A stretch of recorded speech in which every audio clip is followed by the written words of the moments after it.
ലോകത്തിന് മുമ്പിൽ ഇറാൻ ചെയ്തുകൊണ്ടിരിക്കുന്ന കാര്യം ലോകത്തെ നെട്ടിച്ചുകൊണ്ടിരിക്കുകയാണ്. അമേരിക്കയെ മാത്രം ലോകത്തെ നെട്ടിച്ചുകൊണ്ടിരിക്കുകയാണ്. ഇറാൻ ചെയ്തുകൊണ്ട് കാര്യം നിങ്ങൾ എന്താ അറിയോ? ഈ 10-11 ദിവസം കൊണ്ട് ഇറാൻ എന്താ ചെയ്തതറിയോ? ഇറാൻ്റെ തന്ത്രം എന്തായെന്നറിയോ? ലോകത്തെ എന്താ അറിയോ? അമേരിക്ക പേടിച്ച് ട്രംപിന് പോലും ഒന്നും മനസ്സിലാക്കാൻ പറ്റില്ല.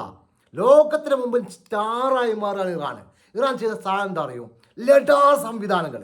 ലഡാർ എന്ന് പറഞ്ഞാൽ ഈ ഇറാൻ മിസൈൽ ഇടുന്ന സമയത്ത് അയൻഡോം ആകട്ടെ ലഡാറുകളാകട്ടെ ഈ 1000 കിലോമീറ്റർ ചുറ്റളവിലുള്ള അതിൻ്റെ പരിസരത്തേക്ക് എവിടെ വന്നാലും അറിയാൻ പറ്റുന്ന ലഡാറുകൾ.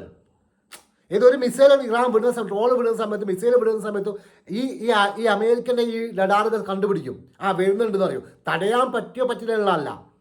ആ സംവിധാനത്തെ മൊത്തം 80% നശിച്ചു എന്നുള്ള ഏകദേശം 19 രാജ്യത്ത് ഉപയോഗിച്ചുകൊണ്ട് 19 രാജ്യത്ത് ഉള്ള ലഡാറുകളെ മൊത്തം 80% നശിപ്പിച്ചു കഴിഞ്ഞു എന്നുള്ള. ഇതിൽ ഏറ്റവും പേടിക്കുന്ന കാര്യം ഇസ്രായേലാണ്.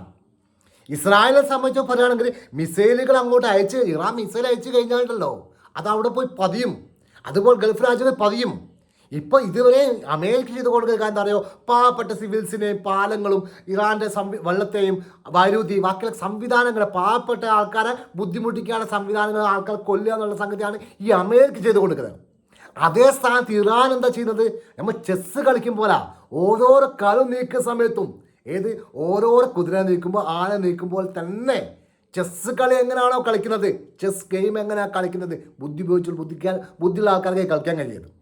നല്ല തന്ത്രം വേണം. അത് തന്നെയാണ് കളിക്കുന്നത് ഇറാൻ. ആ തന്ത്രത്തിൽ ചെക്ക് പറയുന്ന രൂപത്തിലേക്ക് കാര്യങ്ങൾ മാറിയെന്നുള്ളതാണ്.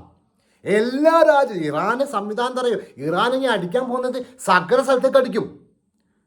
ഇറാനിലേക്ക് മിസൈലുകൾ വരികയാണെങ്കിൽ അതിന് തക്കതായ മറുപടി കൊടുക്കുന്ന പറയുന്നത്. ലഡാറുകൾ മൊത്തം നശിപ്പിച്ച് കഴിഞ്ഞാൽ ഇറാൻ്റെ മിസൈലുകൾ അവിടെ പോയി പോകും. വമ്പൻ നാശനഷ്ടങ്ങൾ ഉണ്ടാവും. ഇപ്പം പറയാനുള്ള കാന്തറിയോ? ഇറാൻ വിടുന്ന മിസൈല് ഏകദേശം 80% മിസൈലുകളും ഈ ലഡാർ സംവിധാനം തകർക്കുന്നുണ്ട്. ഈ ലഡാറ് തകർത്ത് കഴിഞ്ഞാൽ എന്ത് ചെയ്യും?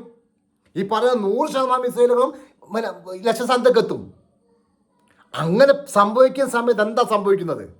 ഇപ്പോൾ ഓർമോസ് കടൽ പൂർണ്ണമായിട്ട് അടിച്ചു. ചെങ്കലിൽ ഹൂതികൾ അടിച്ചുകൊണ്ട് നിൽക്കുകയാണ്. ബാബൽ ബന്ദ് അടിക്കാൻ പോവുകയാണ്. പിന്നെ ഇറാൻ ഈ ലഡാർ സംവിധാനങ്ങൾ മൊത്തം അതൊക്കെ നശിപ്പിച്ച് കഴിഞ്ഞു. ഇപ്പം അമേരിക്ക കരയുദ്ധത്തിലേക്ക് വന്നപ്പോഴേക്കാണെങ്കിൽ കരയുദ്ധം വേണ്ടി പോവുക പൊട്ടന്മാരെ. അവർക്കറിയില്ല ഇറാൻ മുൻകൂട്ടി എന്നറിയാം ഓടുന്ന നായ്ക്ക് മുൻകൂട്ടി കൊടുക്കുകയാണ് പണി. അത് ആന കൊണ്ട് ചെക്ക് പറഞ്ഞുകൊണ്ട് നിൽക്കുകയാണ്. മനസ്സിലാക്കാൻ കാന്തറി വമ്പം കളിയാണ് ഇറാൻ ചെയ്ത് കൊടുക്കുന്നത്. ചില്ലറ കളിയല്ല. ഈ കളിയിൽ അമേരിക്കൻ്റെയും ഇസ്രായേൽ സഹായിക്കുന്ന രാജ്യങ്ങളെ കിളി പോകും. വമ്പൻ നാശനഷ്ടങ്ങൾ ഉണ്ടാവും. പിടിച്ചു നിൽക്കാൻ പറ്റാത്ത രൂപത്തിൽ കാര്യങ്ങൾ മാറും. എൻ്റെ വീഡിയോ നിങ്ങൾക്ക് ഇഷ്ടപ്പെടുകയാണെങ്കിൽ നിങ്ങൾ സബ്സ്ക്രൈബ് ചെയ്യാം, സപ്പോർട്ട് ചെയ്യുക, ഷെയർ ചെയ്യുക. എല്ലാവർക്കും ഒരുപാട് സഹായം. Thank you very much.